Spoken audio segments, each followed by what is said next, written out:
Pues hola, buenas tardes. Mirar, soy Olga Delgado, os hablo desde Palma de Mallorca. El hospital donde trabajo es el Hospital Son Espases, que es el hospital de referencia de Baleares. Y, y desde octubre pues soy la presidenta, como ha comentado Ana, de la Sociedad Española de Farmacia Hospitalaria, una sociedad que intenta unir e impulsar todo lo que es el desarrollo de la farmacia hospitalaria. Os quería comentar que, bueno, antes de nada, dar las gracias a Ana Herranz, al Consejo General de Colegio Oficial de Farmacéuticos, pues por hacer este foco, ¿no?, en daros información sobre la farmacia hospitalaria, que para mí ha sido parte de mi vida y no solamente es un trabajo y una profesión, sino que es parte de mi vida personal. Voy a intentar transmitiros qué es la farmacia hospitalaria.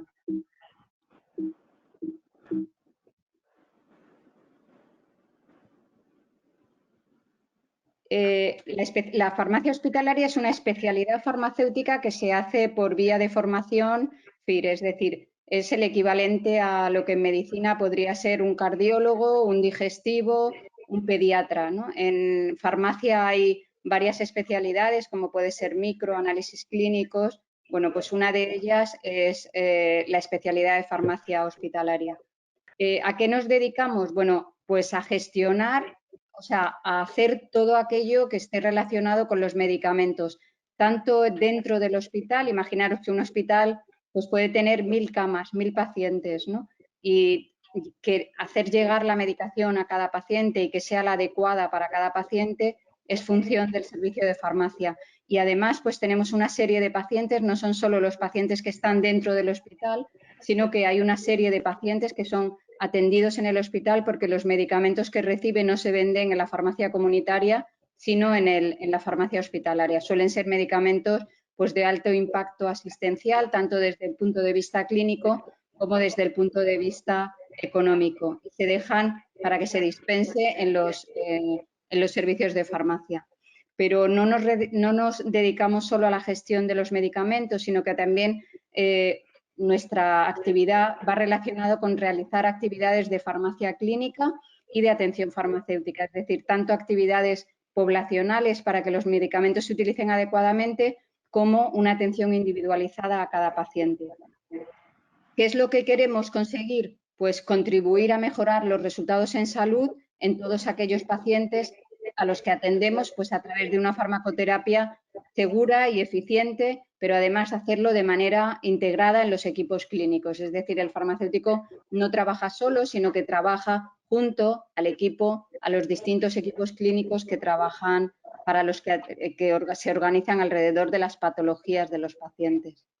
Esto es un ejemplo de lo que es un servicio de farmacia, no tiene nada que ver con una farmacia comunitaria. Son equipos clínicos bastante amplios, pues igual hay 20 y tantos o 30 farmacéuticos trabajando. Hay servicios en los que hay más, hay servicios en los que hay menos, hay servicios en los que con uno o dos farmacéuticos, si el hospital es pequeño, pues ejercen las mismas funciones, ¿no? Pero en un hospital así grande de referencia, pues nos encontramos pues con un equipo humano bastante importante. ¿Y cuáles son los valores con los que nos movemos? Bueno, pues que tengamos una atención centrada en el paciente, ahora con COVID, pues más que nada centrado incluso en la persona, en el cuidado y la protección de la persona, una colaboración y un trabajo dentro del equipo asistencial. Farmacia sola no tiene ningún sentido. En salud somos lo que somos en equipo y en salud somos lo que somos en equipo con distintos profesionales. Y por otra parte, pues tenemos nuestro sello, que es ser eficientes en la utilización de los medios que utilizamos. Y la eficiencia es pues utilizar adecuadamente el dinero, ¿no?, que la sociedad pone pues, a disposición de los hospitales para utilizarlo en medicamentos.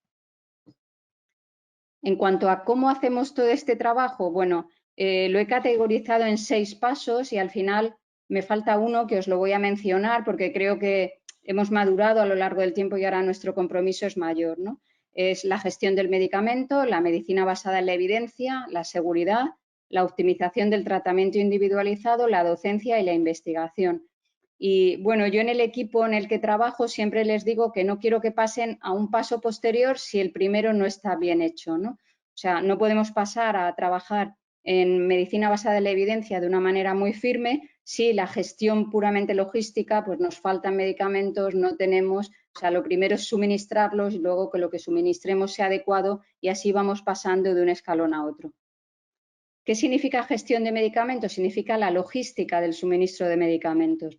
Es decir, farmacia compra los medicamentos, compramos los medicamentos, luego os voy a decir cómo, de la manera, no cualquier cosa entra en el hospital, lo distribuimos a través de a cada paciente, a cada centro de salud, en nuestro caso, en todos los centros que dependan del servicio de farmacia, y se preparan medicamentos de la manera más adecuada para que se utilicen de forma adecuada.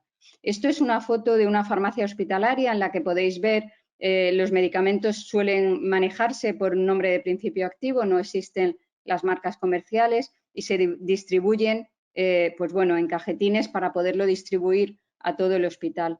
La medicación que recibe cada paciente es individualizada, los pacientes no reciben cajas, reciben el tratamiento que llevan para cada paciente y para cada día. O sea, en planta se envía la medicación por paciente cada día y se suele hacer en los hospitales que tienen unidosis, pues con estos carritos en los que cada cajetín corresponde a un paciente, se llenan en farmacia y se suben para que estén disponibles en planta. En nuestro caso, por ejemplo, en nuestro hospital hay sistemas automatizados. Ya no hacemos esta preparación en dosis unitaria en el hospital, sino que tenemos estos Pyxis, que bueno, son armarios de distribución automática donde las enfermeras de planta acceden con la huella dactilar, acceden y ahí está reflejada la medicación que tiene el paciente. Y se les van abriendo los cajetines con la medicación que requiere el paciente para la hora en que lo precisa. Estos son los sistemas de distribución, pero no siempre lo tenemos tan sencillo y tan organizado. A veces, pues tenemos que dar respuesta a situaciones pues muy urgentes, muy tensas, y aquí os he puesto el ejemplo de, imaginaros, esto ha sido el pabellón 10 de IFEMA, del hospital de IFEMA, que hace un mes pues tenía que atender a los pacientes que ingresaran en esta unidad. A la derecha tenéis la farmacéutica Ainhoa Aringuren, que fue la que se ocupó, una farmacéutica hospitalaria de la Comunidad de Madrid, que se ocupó de que estos pacientes recibieran la medicación adecuada que necesitaba cada uno de ellos por cada día que estaban ahí. Pues esta organización pues, corresponde a los farmacéuticos de hospital en situaciones muy estables o en situaciones más agudas. Y la distribución también no siempre es tan sencilla y tan organizada, ¿no? A veces, y os he puesto el ejemplo pues, del mes pasado, nos tenemos que adaptar a circunstancias pues, muy extremas, ¿no? Y, por ejemplo, os pongo a la izquierda, el Hospital de la Candelaria lanzó una recogida de medicamentos con un medicamento drive en los que los pacientes o los familiares no se bajaban del coche y el farmacéutico le prestaba la atención allí para que no tuvieran que entrar en la farmacia o en el hospital con la situación COVID.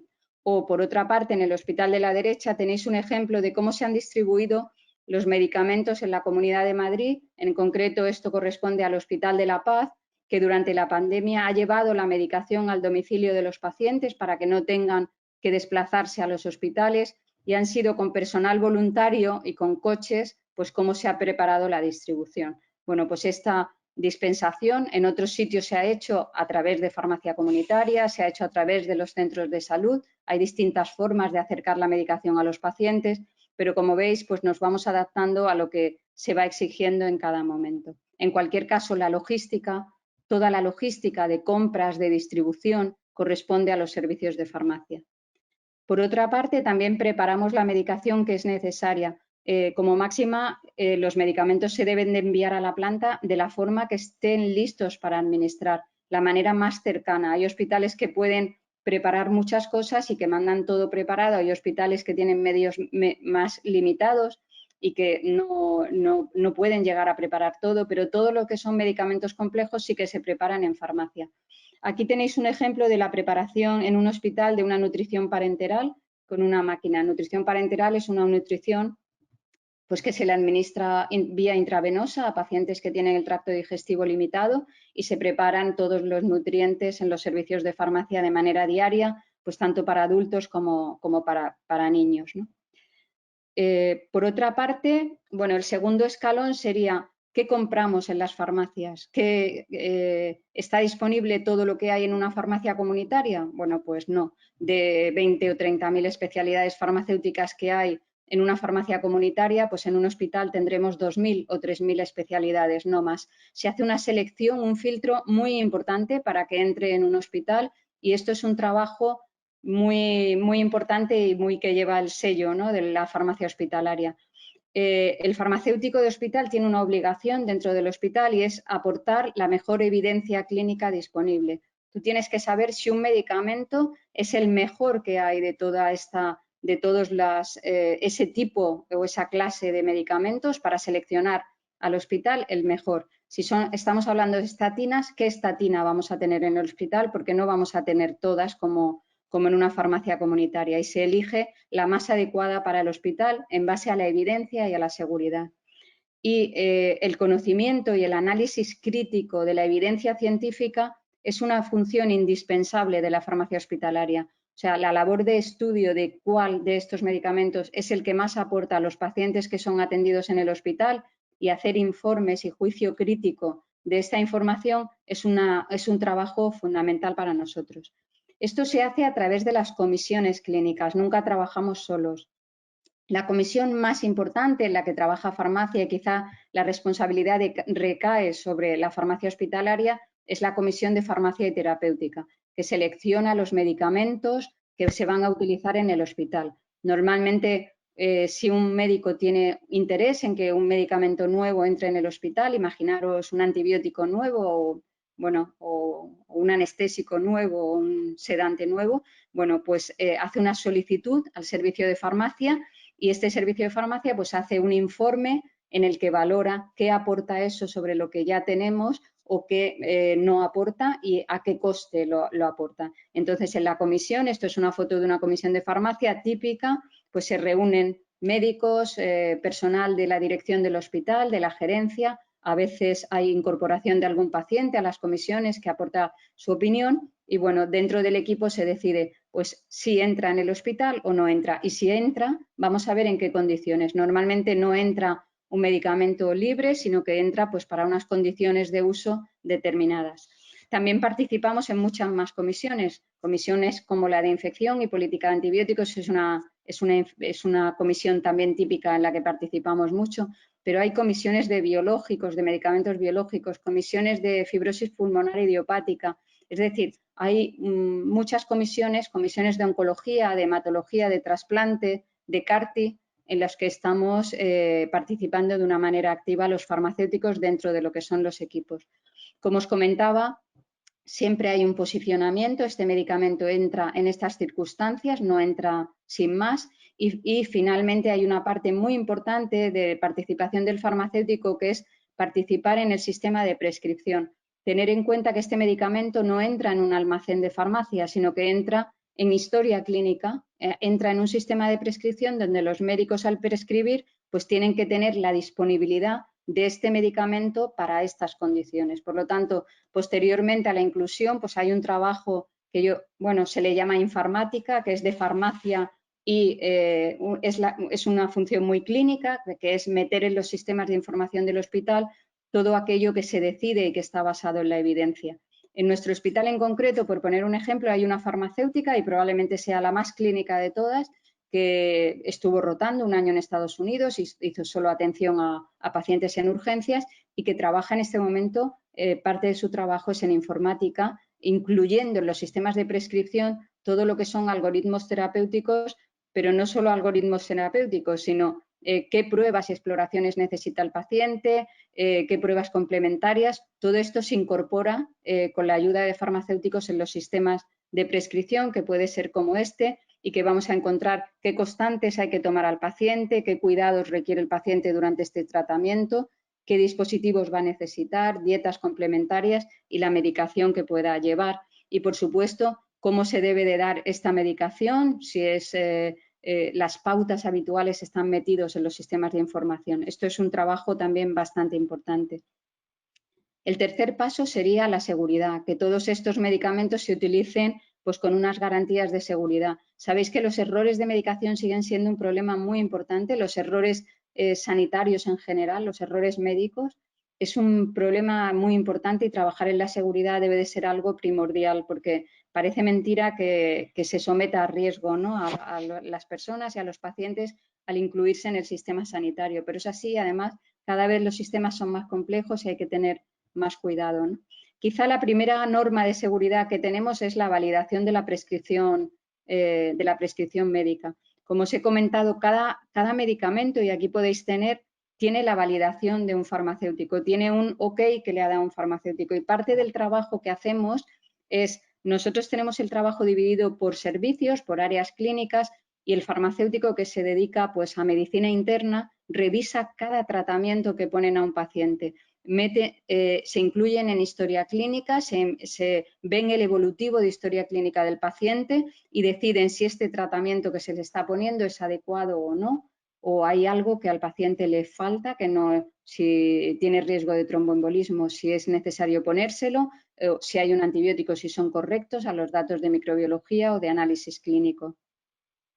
Por otra parte, la dosificación de los medicamentos se comprueban una a una, cada dosis que se prescribe, que sea adecuado al peso, a la función renal del paciente, a la situación clínica y a parámetros analíticos, ¿no? Entonces, esto también es trabajo de farmacia hospitalaria. Incluso, pues aquí os he puesto un ejemplo de perfusiones de UCI que se hacen en los servicios de farmacia, también con la idea de seguridad, de prevenir errores, ¿no? Y os lo comento también porque justo el mes pasado, justo con la pandemia que estamos sufriendo de COVID, han llegado a los hospitales pues muchísimos medicamentos que no comprábamos. O sea, hubo una intervención a nivel nacional y dijeron, bueno, pues ya no podéis comprar lo que queráis y se os va a mandar a los hospitales aquello que se ha determinado para que os llegue a todos y, bueno, fue una manera de organizarlo a través de la Agencia Española del Medicamento.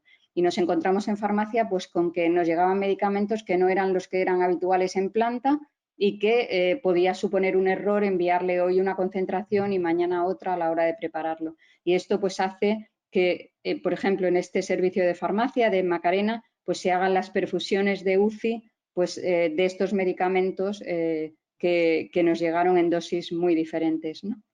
Otra área muy importante es el área de oncología.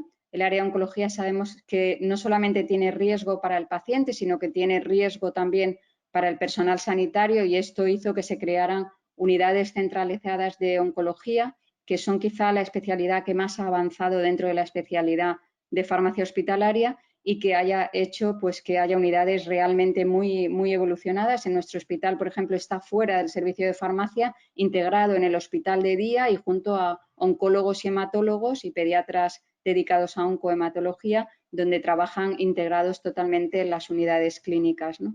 Y finalmente, pues bueno, la monitorización tanto de errores de medicación como la valoración de riesgos, ¿no? A los que se puede, en cualquier proceso pueden ocurrir, pues que mediante un análisis pues se hagan actuaciones y programas para prevenir estos potenciales riesgos que pudieran ocurrir. Por otra parte, bueno, hasta aquí hemos hablado de actuaciones más o menos generalizadas, pero luego hay una parte que sería un escalón posterior de desarrollo profesional, que es la optimización del tratamiento individualizado. O sea, los avances en la farmacoterapia actualmente hacen que sea necesaria una superespecialización dentro de la farmacia hospitalaria. Los farmacéuticos de hospital no somos totalmente intercambiables ya en este momento, se han desarrollado mucho algunas áreas y el farmacéutico que se dedica a oncohematología es diferente del que se dedica a cardiología o el farmacéutico que se dedica a críticos, a REA y a UCI o el que se dedica al programa de control de antibióticos y tratamiento con antimicrobianos. Esto requiere una especialización mayor del farmacéutico, pero también permite una aproximación mayor tanto a los equipos como a los pacientes. Hay un área muy importante que es el área de pacientes externos. Se atienden miles de pacientes externos cuyas patologías están se hace la dispensación en farmacia desde tratamientos de oncología, que sabéis que cada vez hay más tratamientos orales que se combinan con tratamientos intravenosos que se ponen en hospital de día, pero los tratamientos orales se dispensan en la farmacia hospitalaria, en las consultas de farmacia, pero también hay pues, esclerosis múltiple, pacientes con tratamiento antirretroviral para la infección por el virus por el VIH, hepatitis C, agentes biológicos, hormona de crecimiento, muchos medicamentos que se atienden en el hospital. Entonces tenemos en este momento, pues por ejemplo, en nuestro hospital hay 7 consultas de farmacia que están abiertas con atención personal con los pacientes, ¿no? Pero por otra parte, dentro del hospital también se organizan en áreas clínicas determinadas, como puede ser UCI o como puede ser urgencias o digestivo o medicina interna o farmacéutico de servicios quirúrgicos, en fin, nos vamos especializando. Farmacéutico de pediatría también es una especialidad que tiene una entidad propia y las personas que se dedican a esto pues se dedican solo a optimizar el tratamiento de estos pacientes, pues en este caso pediátricos o pacientes de UCI. Por otra parte, pues no hay reconocimiento ahora mismo a nivel de instituciones en España, pero sí que hay una apuesta clara por la especialización de los farmacéuticos con competencias mayores en áreas concretas. Esto es un estándar que es el BPS, que es una forma de especializarse que tienen en Estados Unidos y para las cuales España tiene pues mucho bagaje en esta especialización. Pues hay desde farmacia ambulatoria, farmacoterapia, critical care, oncology pharmacy. Somos el segundo país del mundo en especialistas en oncology pharmacy por el BPS. Pediatría, psiquiatría, hay bastantes en España también. O uno que acaba de salir, que es el trasplante de órgano sólido, que pensamos que es una apuesta muy importante de especialización en este momento del farmacéutico de hospital. Sabéis que España es el líder mundial durante 27 años en la capacidad que tiene de trasplante por cada 1.000 habitantes y pensamos que la farmacia hospitalaria pues debe de estar a la altura de cómo está el país hasta este momento en la parte de trasplante de órgano sólido. Por lo tanto, pues apuestas por esta formación u otra. Hay otras especializaciones que no se hacen a través del BPS, pero yo creo que especialmente este área de superespecialización les proporciona un conocimiento muy práctico, pero muy aplicado a cada paciente y realmente se promociona. En docencia no voy a incidir porque luego va a hablar una tutora de docencia que os va a explicar estupendamente cómo es la docencia FIR en los hospitales y por lo tanto he preferido dejárselo a ella. Solamente que, bueno, son 4 años de especialidad. Yo creo que es una especialidad y un tiempo magnífico para formaros más. Además, pues bueno, es una formación que ya está retribuida y está muy involucrada en lo que es la actividad asistencial de los servicios de farmacia. Y finalmente, pues el campo de la investigación. Os he puesto un ejemplo, esto es el ranking de número de publicaciones, no de la calidad de la investigación, pero sí del número de publicaciones que se hacen por hospitales, en los 4 últimos años. Pues bueno, el primero está el Clínic de Barcelona y el segundo lugar pues está el Gregorio Marañón, de donde tenemos a 2 compañeras, a Ana y a Alejandra, que nos van a hablar a lo largo de la jornada, o sea que va a estar muy cercano. La investigación tiene que estar unida a la asistencia y es un área en el que todos los servicios de farmacia pues, debemos de estar en primera línea, ¿no? Desde la Sociedad Española de Farmacia Hospitalaria es un área que se está promocionando mucho. En este momento tenemos un comité de investigación y 2 investigadores que forman parte de este comité que pienso que va a dar un impulso muy importante a la investigación. Está Fernando Gutiérrez, que es de Canarias, sobre todo es especialista en genética, y Ancho Fernández de Santiago de Compostela, que está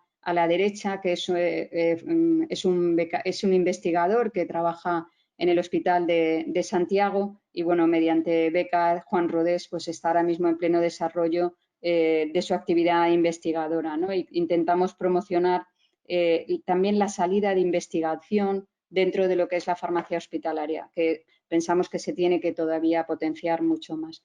Quizá el último escalón, que no lo he puesto, pero que sí que lo llevo dentro de mi corazón, es la cooperación. Yo creo que en servicios de farmacia donde se han dado estos 6 pasos, hay una obligación de devolver a la sociedad algo de lo que nos ha dado y participar en actividades de cooperación. Por lo tanto, pienso que cuando se llega a una cierta madurez sanitaria, pues la salud global debe de ser algo que nos mueva a todos y creo que queremos impulsar, pues eso, también que haya una actividad de cooperación a nivel de servicios de farmacia y que esto sea parte pues, del desarrollo de los servicios, ¿no? En cuanto al futuro inmediato, solo voy a comentar, bueno, pues unas palabras. Seguramente se ha parado todo por la pandemia, pero estamos en pleno discurso de la nueva especialidad de farmacia hospitalaria. El Ministerio lo que quiere es hacer una especialidad única que aúne a la farmacia hospitalaria con la farmacia de atención primaria. Sería como hacer una farmacia del Sistema Nacional de Salud y que probablemente el nombre que se baraje es de farmacia clínica y terapéutica. Estamos en plenas discusiones de cómo va a ser la nueva especialidad, de qué programa va a tener y de bueno, cómo se va a llegar pues a unir estos dos profesionales de dos ámbitos. Pero lo que sí que está claro es que se tiende, ¿no?, a tener, y lo estáis viendo también con la pandemia, ¿no?, a depositar en atención primaria gran parte del trabajo que se hace y que sea realmente una primera puerta antes de llegar al hospital y que el farmacéutico de hospital pues sea un farmacéutico versátil que pueda trabajar en los dos ámbitos. Desde luego no vamos a luchar para que esto no suponga ningún detrimento de la actividad formativa, sino todo lo contrario, ¿no?, que permita una especialización mayor tanto en el campo de atención primaria como en el campo del hospital y de todo lo que os he comentado, ¿no? Y desde luego vamos a una superespecialización dentro de la farmacia hospitalaria. Ya, bueno, cuando acabáis la residencia tenéis una visión global, pero cuando empezáis a ejercer la actividad en un área concreta, pues es un área de especialización que requiere mucha dedicación y mucho estudio y no se puede en este momento ya saber de todo, ¿no? Y bueno, por supuesto, garantizar la gestión y la eficiencia de la farmacoterapia. Es un compromiso con el sistema de salud y bueno, la eficiencia siempre tiene que estar en todo aquello que hagamos. Por otra parte, un acercamiento a los pacientes, un acercamiento no profesional, sino realmente personal, o sea, que nos lleguen a conocer, que nos lleguen a ver la cara, ¿no?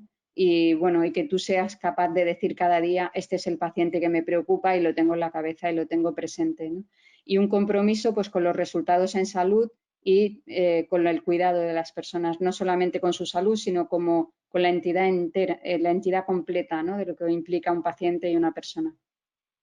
Y finalmente, pues bueno, en este documento europeo, ¿no?, que hicieron un panel de expertos de cómo se van a modificar las especialidades médicas en un futuro breve, que fue publicado por la Comisión Europea, pues te indica que los farmacéuticos ya tienen un papel importante en los regímenes terapéuticos, con revisión de interacciones, con el apoyo a la adherencia de los tratamientos y en ciertos casos, sabéis que en algunos países hay prescripción farmacéutica y monitorización de los efectos de los tratamientos. Por ejemplo, anticoagulación, pero hay muchos más, ¿no? Y lo que nos pide la Comisión Europea es que se considere la necesidad de hacerlo de manera sistemática, homogénea y con cobertura a todos los pacientes y que no sean ejemplos puntuales. Y nada, con esto he querido daros una visión general de cómo veo la farmacia hospitalaria y espero que os animéis. Yo creo que es una especialidad que te da la vida y que tiene un desarrollo impresionante. Y bueno, estamos en los hospitales y en atención primaria también en un futuro, pues esperando que formaros y esperando que trabajemos juntos como compañeros. Muchas gracias. Bueno, recuerdo a todos los asistentes que haremos un turno de preguntas al final, que podéis ir haciendo las preguntas en el chat. Pero ahora tengo una pregunta, Olga, muy directa sobre esto último que has hablado, ¿no? De que actuamos en diferentes ámbitos. Ahora mismo nos estamos formando en el hospital, pero hay otros centros asistenciales donde también hay farmacéuticos de hospital, como las residencias sociosanitarias. ¿Qué más centros de este tipo están teniendo ahora farmacéuticos que asisten a la medicación que ahí se usa? Sí, los centros sociosanitarios y centros penitenciarios en este momento también hay farmacias, lógicamente, y hay farmacéuticos hospitalarios trabajando en ello. Y luego nos preguntan, Olga, que hay centros, por ejemplo, privados donde el farmacéutico no es especialista. ¿Hay alguna regulación que obliga a que el farmacéutico sea especialista en una clínica privada? Sí, o sea, los farmacéuticos que trabajan en un hospital deben de ser farmacéuticos especialistas en farmacia hospitalaria. Hay una obligación legal de que así sea. Pues muy bien.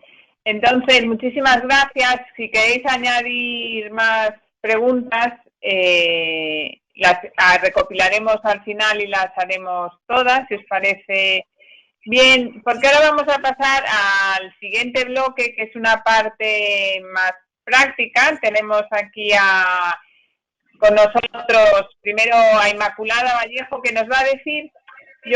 vamos a tener una pequeña conversación porque esto va a ser la transición, ¿no? De la universidad, donde estáis vosotros, al mundo que nos ha contado Olga. Entonces, igual, Olga, también, si quieres intervenir, serás bienvenida.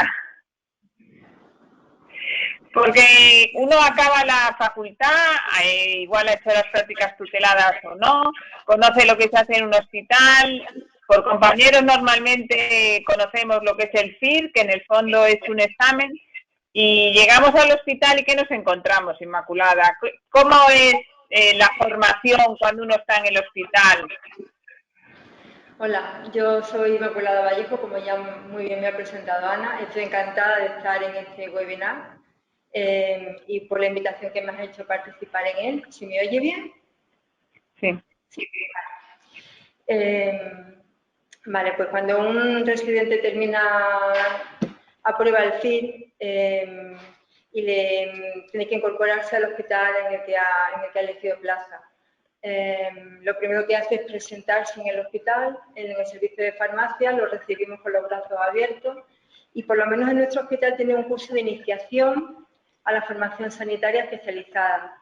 Lo organiza la Comisión Local de Docencia, dura 2 semanas y está destinado a todos los residentes, no solamente a los farmacéuticos, también a los médicos que se incorporan. Y lo que pretende es, mediante una serie de charlas, explicar el funcionamiento del hospital, cómo se pide una analítica, cómo es la historia digital, la prescripción electrónica, también te dan nociones de seguridad del paciente.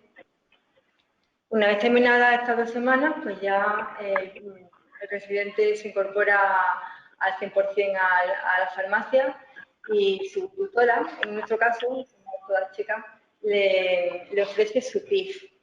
El PIF es el Plan Individual de Formación y es como la guía docente personalizada que detalla todas las rotaciones que tiene que seguir a lo largo de los años. Incluye, además de las rotaciones, los cursos y los congresos. Tenemos el Plan Nacional, el Programa de Formación que ha aprobado la Comisión Nacional y luego cada hospital adecua a sus peculiaridades ese programa de formación.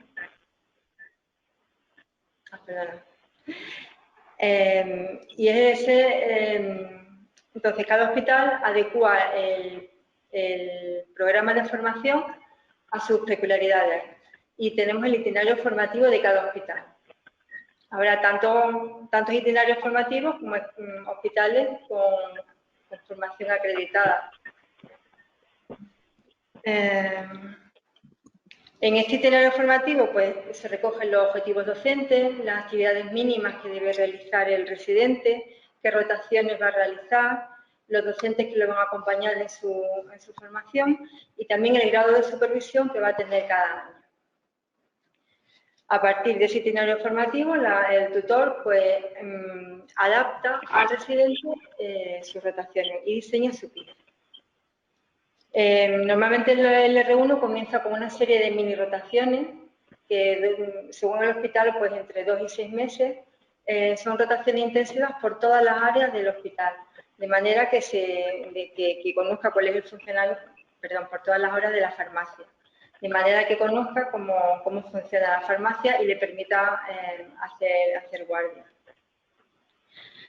Nosotros tenemos establecido que el R1, después de esas mini rotaciones intensivas, pasa por el área de unidosis y farmacotecnia. De R2 se pasa por pacientes externos, por farmacocinética y también por nutrición parenteral y mezclas intravenosas. El R3 por citostáticos, gestión y ensayos clínicos. Y también rota en las plantas quirúrgicas conciliando. Y ya de R4 se hace la rotación de farmacogenética en el distrito de atención primaria y luego es un año eminentemente clínico. El resto del año de R4 es rotación en planta. Pues normalmente se van a medicina interna, a la UCI, a urgencias. La nuestra última se ha ido a salud mental porque le gusta especialmente esa área. Pero son rotaciones a la carta, este último año, según las preferencias del residente. Básicamente. O sea que, Inmaculada, un poco los itinerarios se adaptan al hospital que eliges, ¿no? Me imagino los servicios más, partiendo de un básico de competencias que marca esta Comisión Nacional que nos hablaba Olga, pero también se adaptan al gusto de la persona. Esto me hace llevar a una reflexión que en la formación de un residente la motivación personal y la aplicación individual que cada residente hace es muy importante, ¿no? Porque pasa a ser una formación que no solo es recibir, sino que como es práctica, tenemos que cambiar el chip totalmente. Venimos de la universidad de recibir clases y nos vamos a encontrar haciendo y aprendiendo mientras hacemos, ¿no? Sí, es un aprendizaje muy práctico. Como bien decía, aprender haciendo. Pero también hace falta mucho, aparte de estudio personal. Aquí no vamos a tener a un profesor que nos dé una lección magistral, que es lo que tenemos que estudiarnos. Además de la práctica diaria, está el estudio personal y también hay cursos. Nosotros, en todos los servicios se hacen sesiones por la mañana, antes de empezar la actividad clínica. Sesiones bibliográficas y también sesiones clínicas, en las que los residentes unas veces les toca ser docentes y otras veces les toca escuchar las charlas. También hay cursos de formación. En Andalucía tenemos 5 cursos que son obligatorios, de bioética, de comunicación asistencial y trabajo en equipo, metodología de la investigación, asistencia basada en la evidencia y calidad y RCP básico. Y luego hay otros cursos que son propios de la especialidad, como es el de farmacocinética, de farmacia clínica, antibióticos, el aula FIR y el de evaluación de medicamentos, que son cursos que complementan la formación que se les da en el servicio de farmacia. Porque estos cursos unos serán dentro del hospital y otros serán fuera del hospital, en otros hospitales, que eso también les fomenta mucho, se hace como una generación de residentes, ¿no? Y les fomenta mucho el trabajo en equipo, conocerse unos a otros, intercambiar experiencias. Bueno, siempre que se sale fuera es una experiencia muy enriquecedora. Aprende el residente y luego siempre se trae cosas que podemos implementar nosotros en nuestro servicio. Al final ganamos todo con este intercambio de experiencias y ver lo que se hace en otros sitios.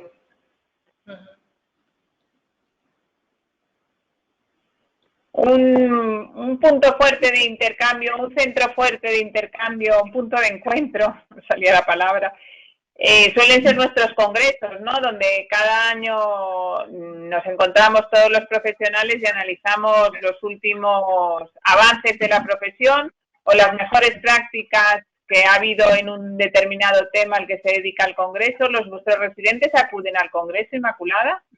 Sí, claro que acuden. Nosotros por lo menos lo tenemos establecido según año de residencia. El residente de primer año va al Congreso Andaluz, en nuestro caso. De R2 va al Congreso de la SEMPE, que es de nutrición parenteral y enteral. De R3 y de R4 van al Congreso Nacional de de farmacia hospitalaria. En estos tiempos que corren ya no da la vida para ir al Congreso Europeo. Bueno, pero sí que tienen puntos de encuentro. Y en esto me viene la pregunta a la cabeza, Olga, ¿qué papel juegan los residentes en la sociedad científica?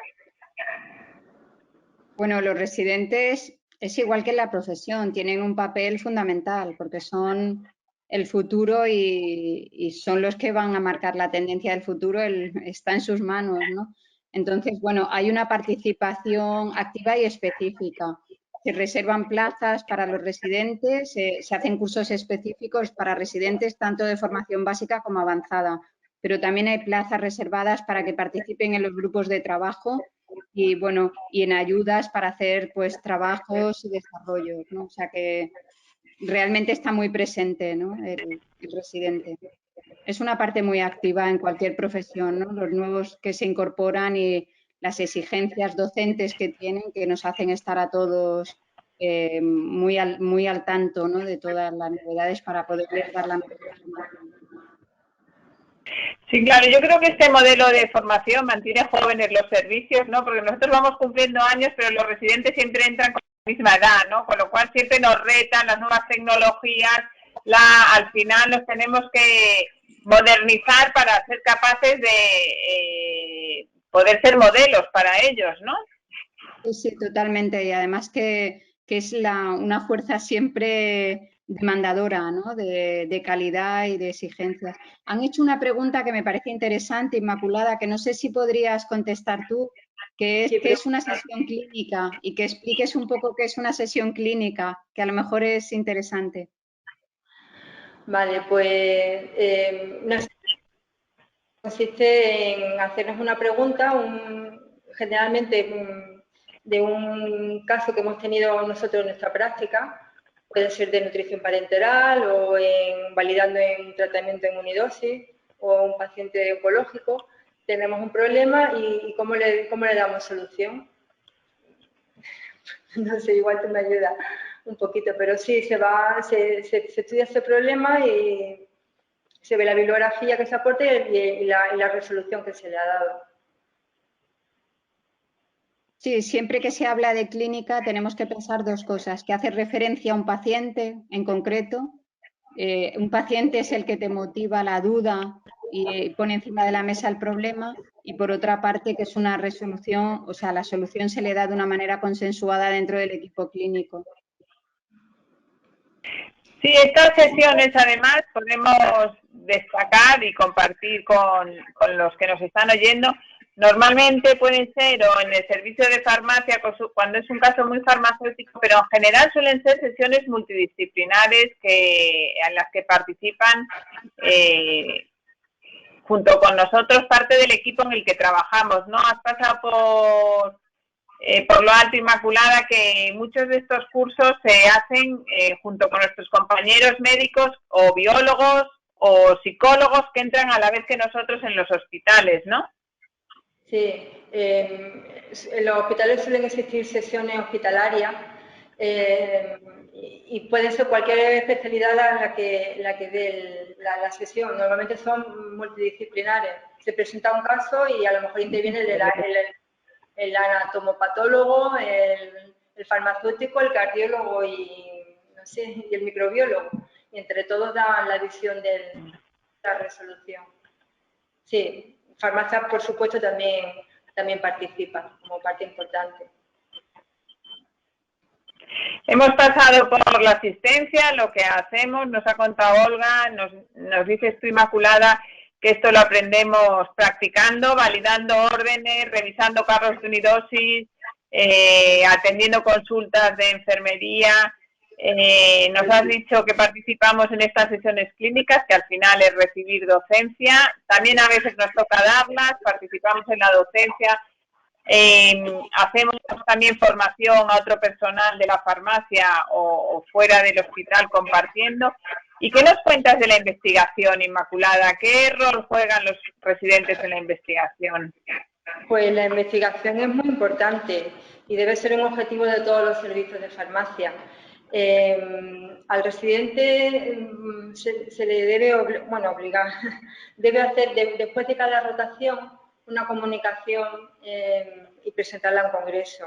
Para ello siempre cuenta con la ayuda del adjunto responsable del área por la que está rotando. Además, a lo largo de toda su rotación es aconsejable que publique algún artículo original como primer autor. Y también se les invita a aquellos residentes que se incorporan, que no tienen el doctorado, a que se matriculen en los cursos de doctorado y que se planteen hacer la tesis doctoral. Generalmente en los servicios de farmacia suele haber líneas de investigación y, bueno, pues se pueden incorporar. Nosotros lo ofrecemos insistentemente porque nos parece que es un plus que le da al residente. Hacer la tesis durante, por lo menos la parte investigadora, durante la residencia y luego terminar de escribirla al finalizar su residencia. O sea que empezamos con casos más sencillos, comunicaciones a congresos y eso, una pregunta de investigación nos lleva a otra, vamos complicando, ¿no? Y al final, yo estoy de acuerdo contigo, es complicado acabar la residencia con la tesis finalizada, pero lo que más me interesa, igual que resaltemos, es que esta investigación es muy práctica, ¿no? ¿Nos puedes poner algunos ejemplos que tengáis en vuestros hospitales, tanto Olga como Inmaculada, ¿no?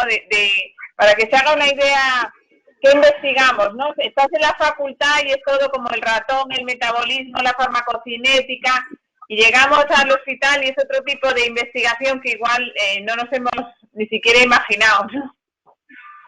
Pues nosotros tenemos dos líneas ahora que están muy activas. Una de farmacogenética, y entonces pues estudian los polimorfismos de los pacientes, por ejemplo, en el caso del clopidogrel, pacientes que tienen una determinada mutación y hace que no respondan al clopidogrel, un antiagregante. Con lo cual, ese paciente cardíaco necesita estar antiagregado, si no le hace efecto, pues puede sufrir un nuevo evento.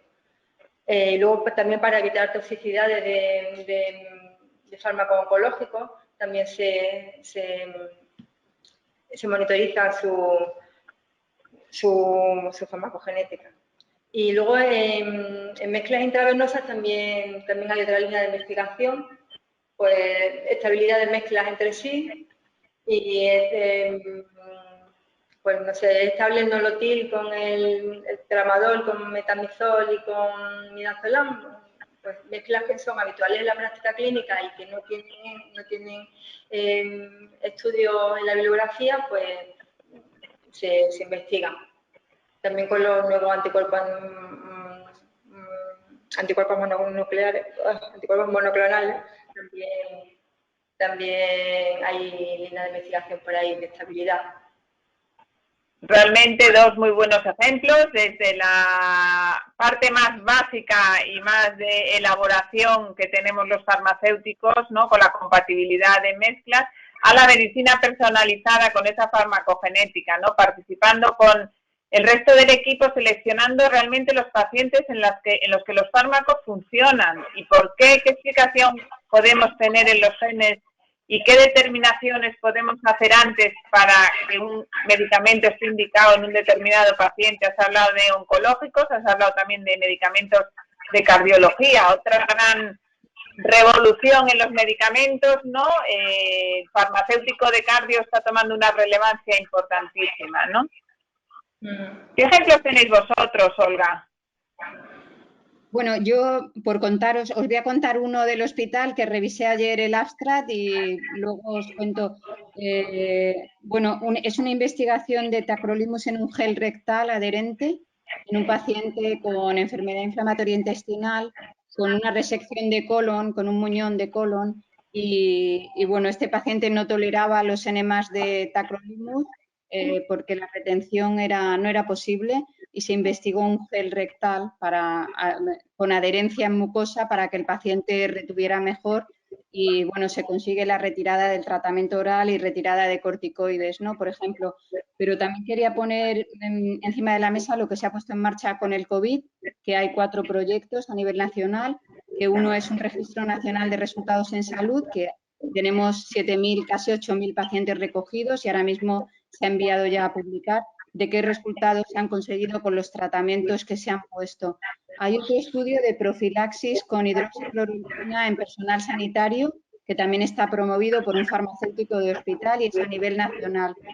Hay un estudio de tratamiento en pacientes COVID, un tratamiento inhalado, que está también promovido por un farmacéutico de hospital a nivel nacional.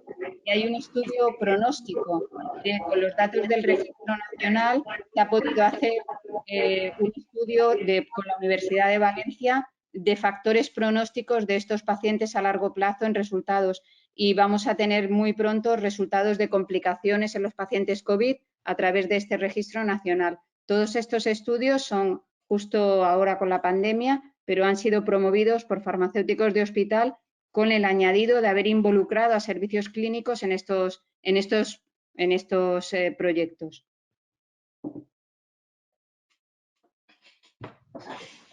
Bueno, realmente vemos una variabilidad desde lo más básico del farmacéutico, pasando por la medicina individualizada hasta los temas más actuales, ¿no? Y la implicación que los farmacéuticos, desde luego, en todos los ámbitos asistenciales hemos tenido en esta pandemia. Yo, si me permitís, ahora le voy a pasar la palabra a Alejandra, que la tengo aquí por el distanciamiento social. Nos hemos separado un poco mientras hablábamos en este diálogo, pero ella es un ejemplo de residente, desde luego, que os puede constatar esto que ha pasado, que esa experiencia que ella está viviendo, ¿no? Le queda un año. Por edad está más cercana a vosotras que cualquiera de nosotras tres. Olga, Inmaculada y yo ya vamos cumpliendo años, aunque mantenemos el espíritu joven gracias a los residentes y a los estudiantes que entráis cada año, ¿no? Y ahora, en cuanto acabe Inmaculada, pues nos volvemos a ver y seguir haciendo preguntas en el chat que las iremos contestando todas.